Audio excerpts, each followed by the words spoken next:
Audio is on. Let's do it. Welcome back to the NostraThomas show.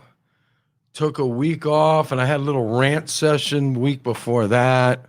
Got some things going on, my new career and some things, so don't have as much time. Plus, I thought I wasn't going to be able to get here because of my car issue, and we'll just leave it at that. And I'd have picked you up. I'd have saw you on the side of the road. I had former prosecutor Michael Malis as the guest. That was a great show. And just so I can, if you don't mind me interrupting, go ahead. Michael Malis was awesome. That was a great show. I loved listening to him and hearing his point of view on things. But yeah, and he was going to be my guest. We were going to go round two. He's a libertarian, which I tease him and call him a libertarian. And we have some really good conversations because he actually has things that are debatable.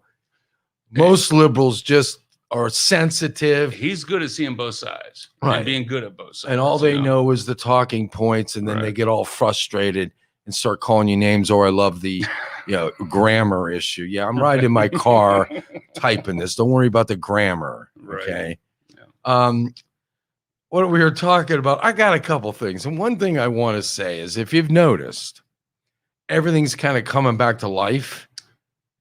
Everything, gambling, shows, events, all at like one time. Like the combination ox roast gun show. I mean, these ox crazy roast. shows. I think I live close to that. That's like with the Amish. They're trying to cram everything no demand into like every show. I am so excited to go to the bar over in like Middlefield and see some Amish women throw down. I've heard about that. I want to do that. So what I want to say is, now you keep seeing my favorite little commercial. If you have a gambling problem, call 1-800-GAMBLING, whatever the number is. 1-800 get a better wife. Yeah. What that really is you have a losing problem. It's not a gambling problem. Because if you're winning, you're not calling that phone number. So let's just call it what it is. Right. If you're a loser, call 1-800-GAMBLERS ANONYMOUS. Whatever. I was like, hey, I just hit $200, but it cost you $500 to get it. Yeah, you might. But no, you got the guy. I needed some help. I just won $1 million. I can't take it anymore. They should find him and then send him. $1 million would be great, because then I could pick my wife. But it's just funny. You're a loser. Nobody that's winning gambling is calling that number. Gambling is fun to the point of hitting like the darts and the balloons at the fair, but it shouldn't be one of those things where you really have to. Well, they didn't build Vegas so you could win. Well, the mob built Vegas, so you understand where that's. And all those beautiful sculptures and that are because losers are usually. And I meant to say that in the last segment, but we didn't get to it. The reason you had such a hard time at the airport is because of that watch. That's a beautiful watch. And somebody looked at that watch and they were like, you know what? This is Alini Barocas. Gosh, charge him double. Yeah. But I wanted to talk about that. And I wanted to talk about, did you see, well, first of all, the latest, Cuomo. I've got a couple nicknames for Cuomo. It's similar letters. But what I want to say here, did you hear Byron, where he said he was going to tackle the gun violence the way we tackled COVID? Oh, I did see that. That's awesome. So what does that mean? That's you know what? You write a book about how well you did on effing up. I'll do my own beep. Yeah, it's terrible. But I mean, what? You wear a mask and the guy won't shoot you, or you social distance enough where the bullet doesn't quite get to you. Is that what does guns and COVID have to do with each? I mean, how many stupid things could you possibly say? I mean, there's so many. Is it just people in Ohio that are smart? Now, I know there's other states that have smart people, but they usually came from Ohio. The only reason why they left because the weather sucks. Exactly. Now I like to see the seasons change, but like about 90% of the people I graduated with moved to Florida, and Florida's doing great because you got DeSantis, so that's awesome. And everybody's moving there, so they're going to ruin it. But the thing is you got these, you know what, and I'm just going to say this right now, and I know you got a spiel and do your spiel, but I have to get this out because I didn't get it out last time. There is, all right, please, people, listen. All right, I'm going to tell you what's up. There is a difference between Democrat and Republican, and it is not what you think it is. All right, Republican is not a bad word. All right, the only thing Republicans are people that want their rights, that believe in our military, and want the common and equal foundation of opportunity provided to them. Now, the problem with Democrats is Democrats want to do they want to fix social issues. Now, that is a thing that you can't fix. All right. If you help one person, you're going to piss off somebody else. You know what I mean? So forget the only way you can fix a social situation is community by community fixing their own problem. But you cannot have a president saying, well, we're going to fix this social issue. You can't. Or putting you it just can't do it in a school where you're now teaching like critical race theories and stuff. Now, here's what I want to ask you. You have an African-American man married to a Caucasian woman or the other way around. Now, how does that work? So you go to school and learn to hate what? Your mom? Exactly. So what are you going to do about that? It's like, you go to critical race theory is basically saying that white people are uppity and black people are minorities. What happens if you are mixed? Can you imagine that? Can you imagine being a mixed kid and thinking, what's do I have to choose a side now? Even in 5th grade, can you imagine hearing that? And that is, I got chills right now thinking about that. Japan is learning how to take over high tech. While we're learning crap that doesn't matter. While we're fighting ourselves, other countries are laughing at us. Is a thing called the internet. I don't know if it is. You want to go check on your history and tell them, go right ahead. It doesn't have a place in school. No, it doesn't. No, school is for math and history and science and the real history. Yeah, yes, it's okay for bad things to have happened. You don't have to say that George Washington had a slave. Okay, it was okay back then. And who started them? We didn't do it. Where did the slaves start? In their own damn country. Yeah. So that's where the idea came from. Africa has a slave market now. We didn't just wake up one day and go, let's go find us some slaves. You know what? I loved when Biden said, I'm going to announce an African-American vice president, and as soon as he said Kamala Harris, I happened to be at my mom's at the time. We were watching at night, and I stood up and I laughed my ass off because I was like, I knew he was too racist. She is not African American. It doesn't even matter. Charlize Theron is more African American. She was at least born in Africa. But did he even know this? That's just another dumb. I mean, listen, she goes to the border only because Trump said he was going to go. And she went way to where it was She went to El Paso. She might as well went to a freaking Taco Bell restaurant. Exactly. Than there, because that's not where the border problem is. Miles away from where the problem is. Yeah. You got, if you watch Newsmax, you can see like the 5-year-olds crying their eyes out because they were just dropped off and they're sitting there thinking, can you imagine being 5 years old and just being dropped off? No. Not knowing anything. And it's hot. It's hot over there, so they're sitting there, in 90-degree weather, just thinking, now what? Can you imagine being 5 years old and just being dropped off in nowhere? And now what? 5 years old, dropped off at the playground where you could see your house and you still were scared. Now, one more before I want to talk about books. I want to talk about the voting issue in New York where, let's see, 135,000 test ballots were put in the machine, and by gumbo, they forgot to take them out. Don't you love how they call it test ballots now? Yeah. They weren't tests. A couple, Wow, we're so sorry. So now wait, everybody's bitching, everybody's complaining. There's no fixes in. Wait, I thought we weren't allowed to question. I want to question elections. I tell you know what? I remember the last show you were talking about. We were making fun of how you've been thrown in Facebook jail. I was literally just recently. Last week, I did a 24-hour Facebook jail stint. I caught a charge. And because I a girl was posting something and just being funny. I said something like, men are big dumb animals, but I got thrown in 24-hour Facebook jail for saying that men are big dumb animals. If I can't say that, and that's funny because a couple years you've seen me post some shit. So for me to get in trouble, I'm for way that, past the 24 hour.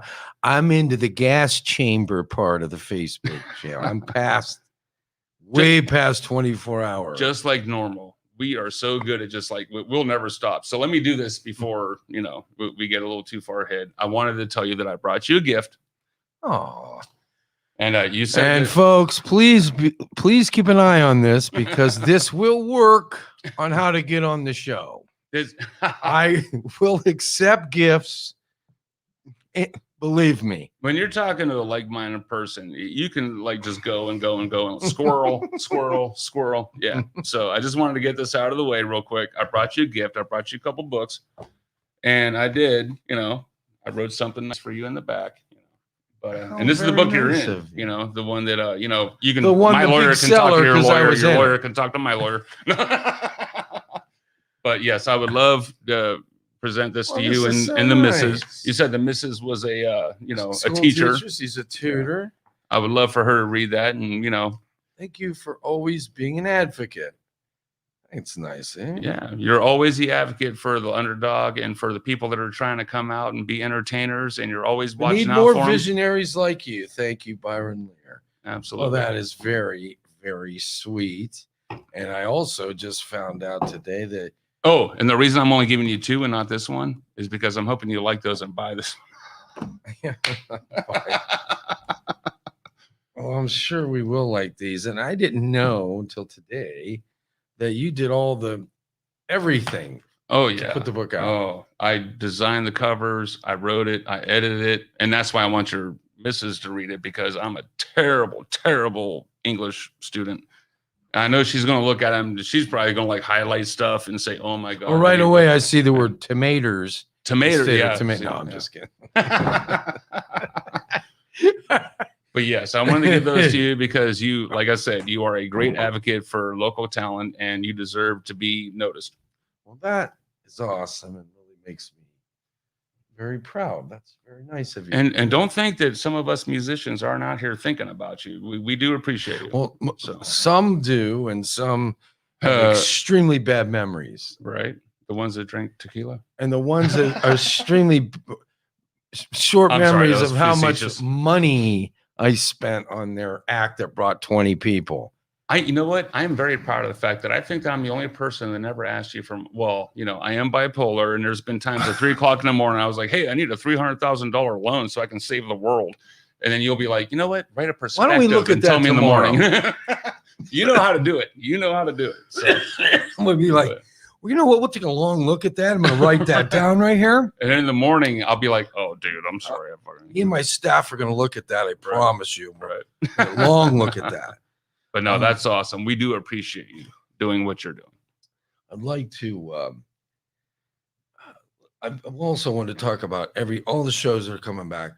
I've had some shows at the AMP is back, and that's good. I guess COVID is kind of over. I guess whatever. Ish. And should I even say that? How many times can you see the band that plays the Journey? I'm just curious. See, to me, I'd rather see a local band play all the hits of stuff they know. Right. It's basically a live jukebox. You go see a good local band, a cover band, and that's And you know what? Let me address this. We cover bands do work really hard. All right, we do. We're out there trying to promote. We're trying to get the word out. We're going to be out there playing for 4 hours. Your favorite band is going to play for an hour and a half. But the thing is even to this now, did you notice this? I think I noticed this like 2 years ago. Actually, bars that have bands, they're starting to like throw other bars under the bus. They're like, oh, they're getting to ASCAP and stuff and BMI saying they're trying to shut these bars down for competition. It's like all we're doing is trying to give you the best show we can give, the best live jukebox we can give. We're not special. We're not special, but don't get it twisted. We are not. Like Huck and Fillbillies, great band. Jimmy Migliozzi, great frontman. Thing is, though, we're not superstars. We're just giving you the best show we can give you locally. Mm-hmm. And that's fun. It's fun. And I love when people come out and there's nothing more rewarding than being on stage and seeing people have fun and knowing you're a part of it. But don't get it twisted. We are just a live jukebox. But then when you got people coming in, like say Billy Squire, is he dead? I don't even know. But if Billy Squire, that came one to bad town, video hurt him. Oh yeah, the one with the pink shorts that kind of screwed up his bad rock and roll video. But that's all we're trying to do is entertain. But now ever since piracy, right? Ever since who's that dude that Metallica battled? Oh yeah. Ever since then, it's truly really is bad. I mean, there are guys that are famous guitar players that have a side job of painting billboards because there is no more music industry. There really isn't. I mean, record sales have gone down 40%. It's over because of piracy. Yeah. You can't. And I won't pirate anymore. I used to. Here's what you can have. These cheesy events that they have where 50 artists show up and they do one or two things because that's all they have. Very rarely are you anymore going to have somebody that you could hire form around a food festival where they sit up there and play for 2.5 hours. What are they going to play? Chopsticks? I mean, what happens after their second song that was popular? Because the people come and go so quick, and it's nothing. They're not putting together pieces of work. Like, I'll give you an example. I love the comeback band stuff. Like 38 Special or something. When Deep Purple left and Deep Purple came back with Perfect Stranger. And I remember sitting in the car. That's my favorite Deep Purple song. And heard that start and went, you've got to be kidding That me. is the coolest song ever. Richie Deep Blackmore Purple, is the best song ever. And I want to tell you, I ran the first show. They invited me and Dominic to see if we wanted to. It would have been a lot of money, but we got invited. They treat us like gold. I was sitting right in front of Jimmy Page. I had a cigar going, I have the greatest job in the world. Yeah, but now for you to experience that, it would cost you $2,000. Easy, but they're giving me the ticket hoping I buy the show. And then when I'm sitting there and the ground is shaking while we're walking to Blossom, they were playing and the ground was actually shaking. There, you know what? Blossom. They were like one of my favorite concert experiences was at Blossom. It was back in the 90s. Excuse me. You know how Poison, every now and then they'll grab some old bands and they'll do a tour. And you know what? Nothing again. Poison is a great show. They are fantastic. They really are. I know it's kind of not one of my favorites, but yeah. Well, I mean, it's like if you're like a big Pink Floyd fan or saying you're like or Journey. I'm sorry, I don't care what anybody says. Journey has like some of the best musicians ever. I think Pink Floyd. But back when they were popular, I was young and really didn't get it. But listening to some of the stuff now, like Learning to Fly, that song is amazing. I go to this show at Blossom, and it's me and my girlfriend and her friend, and we're in the pavilion. And at the end of the show, I'm thinking, you know what? There's not really a whole lot of things blocking us. So we're like, hey, let's go, try to move around. So we actually go back behind Blossom. We see where the trucks are parked. We actually walked right through there. No big deal. Start going down steps, open up a room, and there's Bret Michaels and CeCe DeVille. And let me tell you, Bret Michaels is a stand-up guy. I walk right up to him, and my girlfriend's like, wants her boob signed or something. He literally looked at me and said, "Is that okay?" That's a good stand-up guy. But anyway, CeCe was my dude because I'm a guitar player, So, I go hang with CeCe. And then when I'm leaving, Rat was the one that opened for Poison. And then Rat was supposed to be the big, when they first came out, that was supposed to be the big. Well, when I saw Warren DeMartini standing outside of a bus, for real, I walked right up to, there's nobody around. It's just me and him. Shook hands, talked. This is the guy that made me, now I'm a huge Randy Rhoads fan. All right. Randy Rhoads is my God. But when I was in 5th grade and I heard the intro to Round and Round from Rat, that made me that's the sound I wanted. So me meeting Warren DeMartini, and he stood there. We're sitting there talking for like 10 minutes. Guy comes out of the bus and says, Warren, we got to go. And he's like, all right, just a minute. You know, that was like one of my most precious. What about Stevie Stevens? Oh, from Billy Idol. Yeah, he's badass. I don't know what. Steve Stevens I thought he was. He's awesome. He turned a punk rocker into a rock star. He did. And the thing because those first couple songs, Dance with Myself, crap. I didn't like them. What was the other one? White Wedding. Didn't like it. Well, you know, I was in Fetish, Sharon. I'm here for you. Yeah. We did a Rebel Yell was Rebel like, Yell. That's what we did. Whoa. And of course, I played it different because I'll never play anything the exact same way, you know. But because I got Flesh my own. for Fantasy. That was one Michael Jackson saw and wanted him to play in his Dirty Diana song. Oh, did you ever see? Did you ever see the video where he had a Slash? Where Michael Jackson had Slash on stage, and you can tell it was time for Slash to be done, but he kept overstepping, and Michael Jackson's trying to dance and act cool, and he's like, "Get the." Yeah, he watched the video of Flesh for Fantasy and went to one of the shows, and he asked him to do Dirty Diana. Dirty Diana was a great song. That was a cool song. And then what was You Don't Need a Gun? I thought that was a great song. You know what? And it's funny when you say that, it takes me back to Def Leppard. Billy's Got a Gun. That was such a great song. There's so many great music. The object of this, we can do this all day. Exactly. We could easily. Days are gone. So here's what you're stuck with. Overpaying for 80-year-old relics.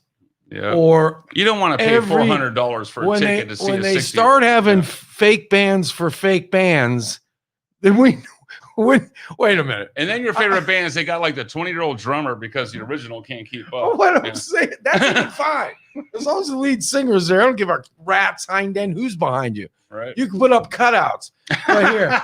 But when they have like 7 bridges, they play at the end. Oh, yeah. When they start having 17 bridges as a copy to that because we don't have anything. 17 bridges because it takes 17 people to make that music. We're starting to get the copy band of the copy bands because there's nothing better than when you have a cover band doing a cover of a band doing a cover. That's right. Where else do you think it's going to go? It's not going to go the other direction anymore. Hey, music is music. As long as everybody's having fun, that's fun. But you know what it is? You know, you were talking about just the show business going to be hard. Ever since piracy, and no, I loved it. I'm not gonna lie, I loved it. I was like, oh wow, I can download this and get. I was into it. I was my stepdad. All right, he's a Yoder toter now. He retired from General Motors, but he got bored because he's 100% Italian and he's not gonna sit around and be bored. So he went and got another job.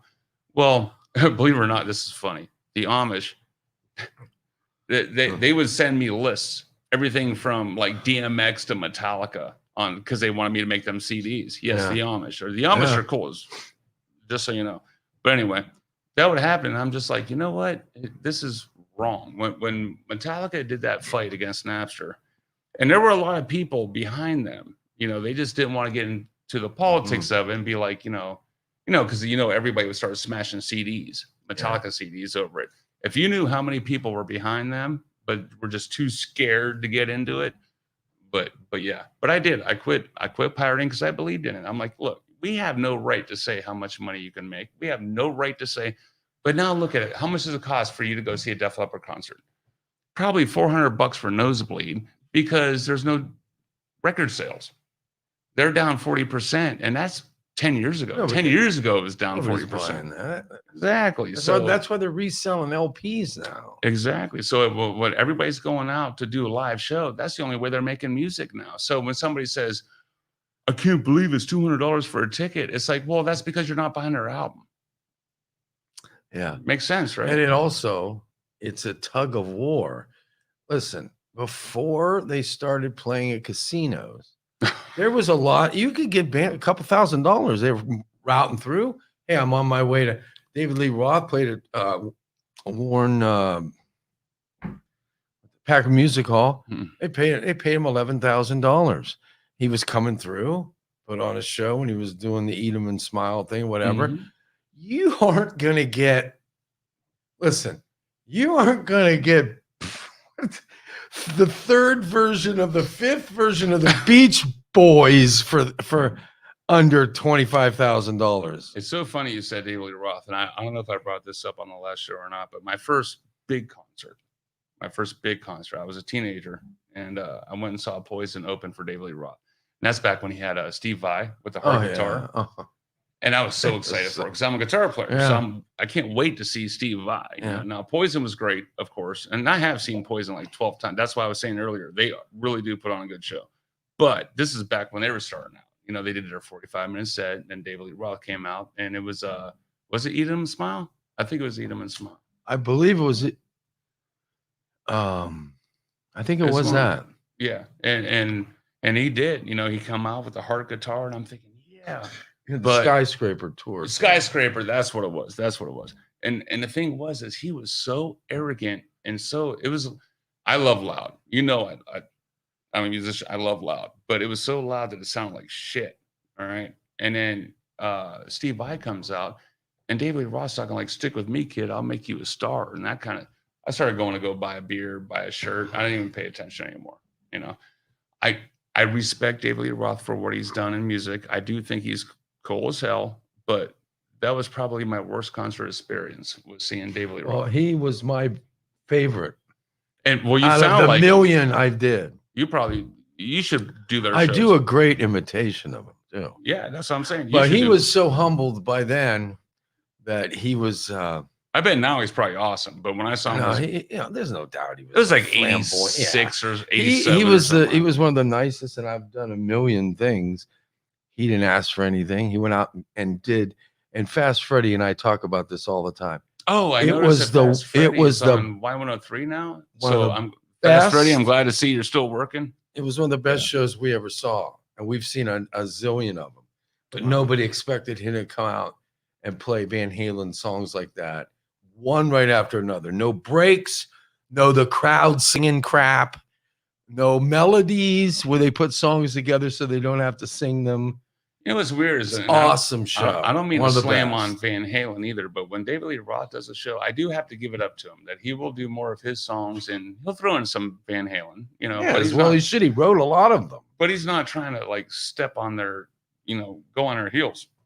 Now, when Van Halen has a different singer, you know, I'm sure they fight over the set list and stuff, but you know, they're going to be doing songs with different singers. You know, when I did see David Lee Roth, it was nice to see that he wasn't, you know, like stepping on their coattails. He was doing his own thing. He was really. He did do some Van Halen, but it wasn't all about. Right, but at the end in 2000 and whatever that was, 8, he only did a couple of his, and the rest of them were all Van Halen. Yeah.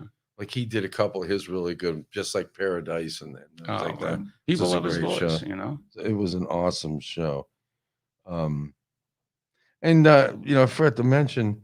Remember how we're not allowed to question elections? How come Hillary was allowed? They had her taped. Oh, she was 247 times saying she got ripped off. For 2 years. She's like the election.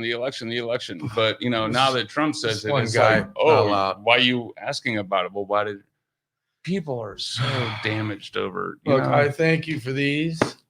I thank you for always being a really good guest. Do not tell me that this show is over already. Yeah, I just got the word. You gotta be kidding me. I feel like we just started. And I didn't even get to all of your the questions I wanted to ask about. We didn't even get to any questions. I thought this was still the intro. But this sets up for the next show, because if we do it all, then who the heck cares what Byron Lewis says from here on out? I'm literally, for real. All right, I'm looking right in the camera. I am not kidding. I thought this was still the intro. I had no idea that this was. Every time we get together, it's over as soon as we start. But it's always good. And I always said, you have somebody's attention span for only a certain amount of time. I don't care what it is. Like when we used to college and that, when that class was longer than 50 minutes, bro, I was scribbling stuff on a pad. You lose everybody. It's just, you know what? Or how about posts on Facebook? when you start reading down. I don't care what it says. You're done. We're not doing that. And here's my thoughts for the week. Oh my gosh, nobody cares. We got to talk to the brass of this show because that was for real. I'm not kidding. I thought that was just the intro. I wasn't even. I thought we were just getting ready to get into the show. Well, we could spend the whole night. We could have like a 24-hour marathon show. You know what? We should. We need. Nobody called in, so I don't want to hear anybody's crap when they're complaining because they. You know what? Next show, I'm gonna put that out. I'm gonna be like, look, you all can call in and everything. And I did put on Facebook. You can call in, but if you're gonna debate me, you'll have a butter knife and I'll have a machine gun. So be careful of that. Maybe I shouldn't have said that. That might have done. No, something. say everything. Say it all. You know what? I'm not worried about making people feel good about themselves. Thank you for listening to this show on Youngstown Studio. If you like our programming, we invite you to subscribe to our YouTube channel, follow our Facebook page, or subscribe to your favorite podcast platform like iTunes or Spotify. This is original Youngstown content, and we would appreciate you sharing the videos and the word about us. Thank you.